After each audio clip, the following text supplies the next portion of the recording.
तर मुंबईत पुन्हा एकदा नोकरीत भाषिक भेदभाव झाल्याचं समोर आलं। एका उच्चपदस्थ नोकरीच्या जाहिरातीत ओन्ली गुजराती आणि मारवाडी उमेदवारच अर्ज करू शकतात असा उल्लेख करण्यात आलाय। यामुळे मुंबईत मराठी विरुद्ध गुजराती मारवाडी असा नवा भाषिक वाद पेटण्याची शक्यता निर्माण झाली आहे। नोकऱ्यांमधून मराठी तरुणांना डावललं जात असल्याचा आरोप आता केला जातोय। या संदर्भात पाहूयात खास रिपोर्ट।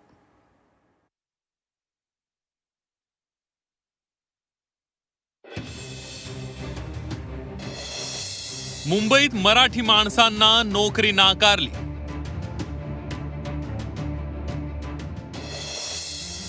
नोकरीच्या जाहिरातीत ओन्ली गुजराती मारवाडीची अट।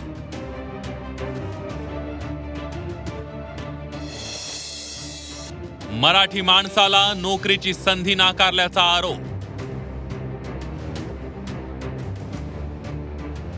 मुंबई आणि महाराष्ट्र हे नातं अतूट आहे, तरीही मुंबईत मराठी माणसाला या ना त्या कारणाने डावललं जात असल्याचे प्रकार समोर येत आहेत। आता एका गुजरातमधील कंपनीनं मुंबईतील पद भरण्यासाठी जाहिरात काढली आहे। अहमदाबाद मधील वाली रिक्रुटर नावाच्या एजन्सीनं ही जाहिरात सोशल मीडिया प्लॅटफॉर्मवर दिली आहे। या जाहिरातीत ओन्ली गुजराती आणि मारवाडी असा उल्लेख करण्यात आला। सिनियर मॅनेजर अकाउंटंट या पदासाठी मराठी माणसं या कंपनीला का नको असा सवाल करण्यात येतोय।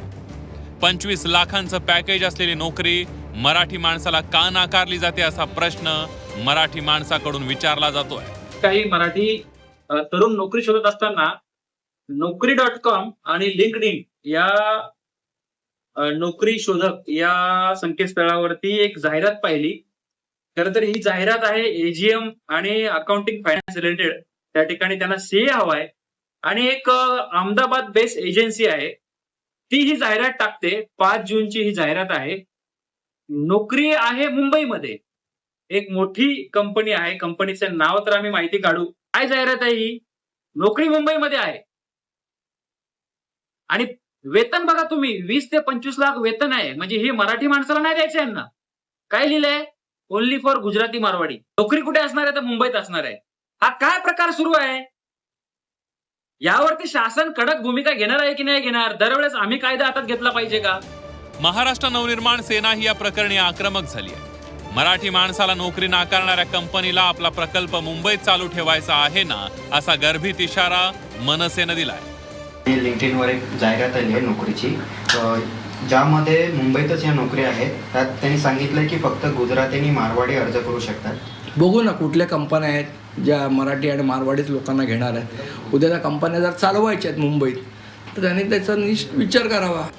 शिवसेना उद्धव बाळासाहेब ठाकरे पक्षाच्या नेत्या आणि माजी महापौर किशोरी पेडणेकर यांनी तर जाहिरात देणाऱ्या HR ला थेट इशाराच देऊन टाकला।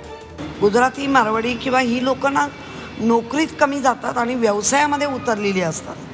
त्यामुळे नक्की यांचं कोण हे षडयंत्र करतंय ह्याचा आता हे लागलाच पाहिजे छडा।